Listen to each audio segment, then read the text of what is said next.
Fala, queridão! Hoje é o nosso dia 13 de 365 dias de leitura bíblica. E a nossa leitura hoje está em Lucas capítulo 11, versículo 29 ao 54, Gênesis 20 e Salmo número 13. Então vamos para Lucas capítulo 11 a partir do verso 29. Nesse trecho destaca o ensino de Jesus sobre o sinal de Jonas. A gente vai ver o que é sinal de Jonas, o que é isso, a importância da luz interior, e Jesus vai fazer repreensões aos fariseus e mestres da lei. Jesus vai confrontar a hipocrisia religiosa, né? E ele vai exortar os fariseus com relação à verdadeira obediência a Deus. Então, do versículo 29 até o 32, vai falar sobre o sinal de Jonas. Enquanto a multidão ia aumentando, Jesus repreende a geração, chamando ela de geração má, porque eles buscavam sinal, mas só que Jesus disse que nenhum sinal seria dado além do sinal de Jonas. O sinal de Jonas, querido, foi para os ninivitas, e assim como Jesus era um sinal para essa geração. Então, Jesus destaca, né, que a rainha do sul, que fazia menção à rainha de Sabá, e os ninivitas, Jesus fala assim que eles vão se levantar no juízo contra aquela geração, porque eles ouviram a sabedoria de Salomão e se arrependeram. E agora eles estavam diante de Jesus, que é maior que Salomão e maior que Jonas, e eles não ouviam e não se arrependiam. Então o sinal de Jonas, que Jesus está falando aqui, é explicado como a permanência de Jonas 3 dias e 3 dias no ventre do grande peixe, simbolizando o quê? A morte, sepultamento e ressurreição de Jesus. Então, e com relação à rainha do sul também, refere-se à rainha de Sabá.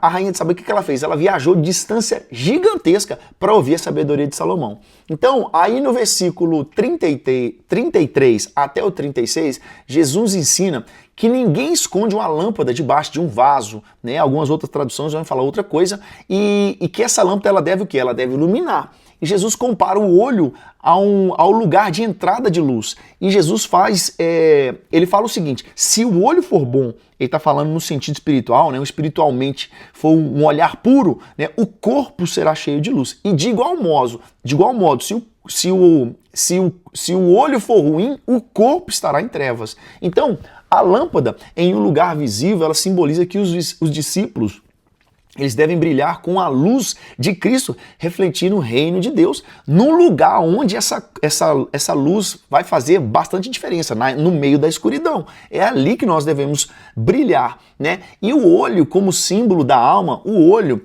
querido, na Bíblia, ele é frequentemente usado a um símbolo de perspectiva espiritual, com um olho saudável. O olho saudável, ele reflete uma vida centrada em Deus. Aí a gente vai para o versículo 37 até o 44, que é onde Jesus ele repreende os fariseus.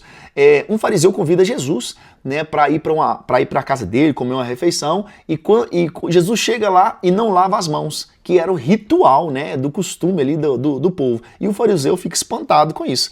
Aí Jesus, quando vai responder, Jesus dá duras críticas ao fariseu. Ele fala assim: os fariseus cuidam das aparências externas, né, mas negligenciam a justiça e o amor de Deus. E fala assim, eles são como sepulcros invisíveis, por fora parecem limpos, né? Mas por dentro estão cheios de morte e de corrupção. Jesus, quando o fariseu fica espantado com a atitude de Jesus dá uma cepada nele. E a curiosidade é que o ato de lavar as mãos, isso não era uma questão de higiene, era uma prática ritual dos fariseus, né? Simbolizava o quê? Uma pureza cerimonial. E a questão dos sepulcros invisíveis também, na tradição judaica, tocar um túmulo fazia com que a pessoa fosse cerimonialmente impura. Então os fariseus, ao se apresentarem extremamente puros, eles contaminavam espiritualmente aqueles que estavam ao redor dele, né? Então, agora a gente vai para versículo 45 até o 54, onde Jesus repreende até os mestres da lei, né? Porque um especialista da lei, ele se sentiu ofendido. Quando Jesus começou a dar essas duras palavras aos fariseus, ele falou assim: Senhor, isso também está me atingindo. E Jesus falou assim: não, vocês colocam cargas pesadas sobre os outros, mas não ajuda ninguém a carregar essas cargas. Jesus está falando isso como mestre da lei. E Jesus fala assim: vocês construíram túmulos para os profetas, mas rejeita os ensinamentos que os profetas anunciaram.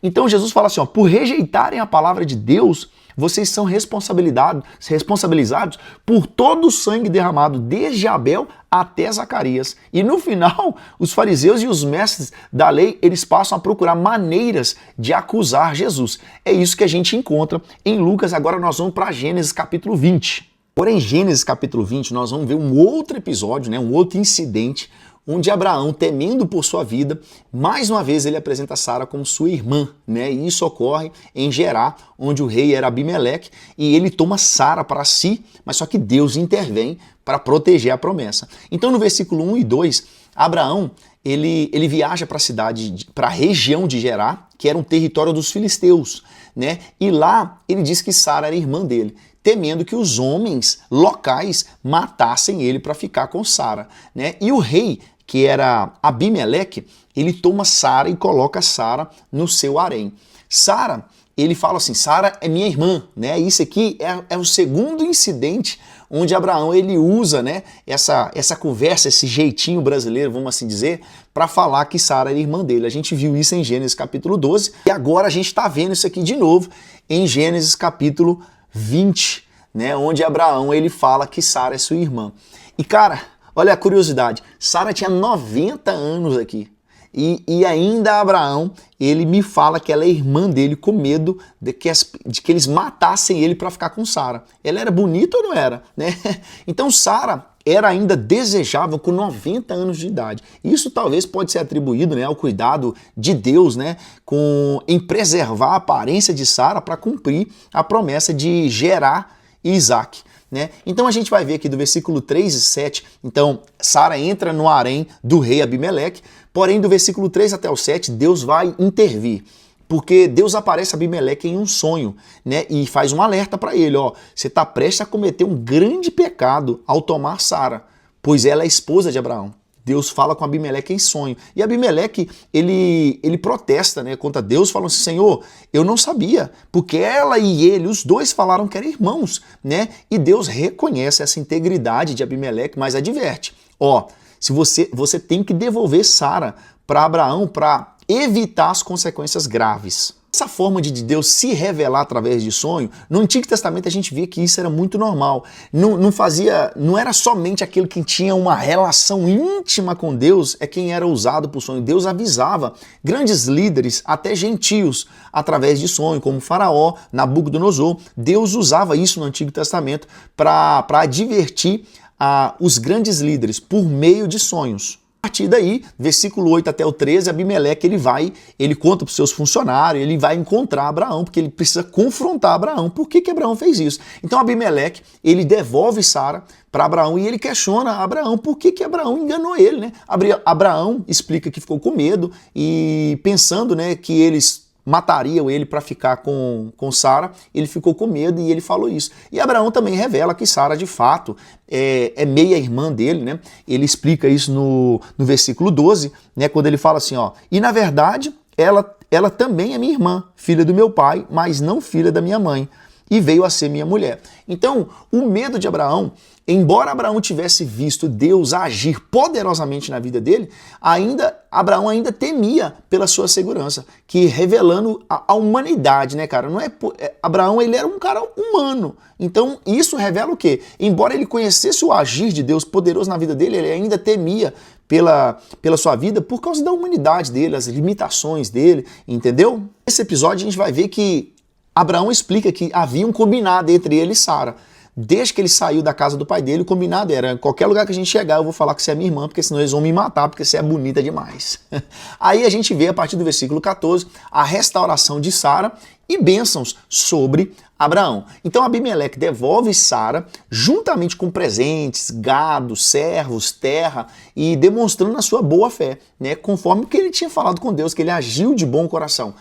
Abraão ora por Abimeleque e Deus cura a família de Abimeleque, que havia sido impedida de conceber. Deus tinha feito as mulheres ser estéril, por causa que Sara estava no palácio no harém do rei. Então, Abraão ele ora por Abimeleque, apesar do erro, Abraão intercede por Abimeleque, cumprindo seu papel como profeta e mediador, porque Deus já tinha dado essa deixa para Abimeleque. No versículo 7, Deus fala assim: agora, pois, restitui a mulher ao seu marido, porque ele é profeta. Então, Deus já tinha falado com Abimeleque a respeito de Abraão ser profeta. Deus tinha fechado a madre de todas as mulheres da casa de Abimeleque como punição temporária, mostrando a seriedade que seria tocar em Sara, que seria a mãe da promessa. Agora vamos partir para Salmo de número 13.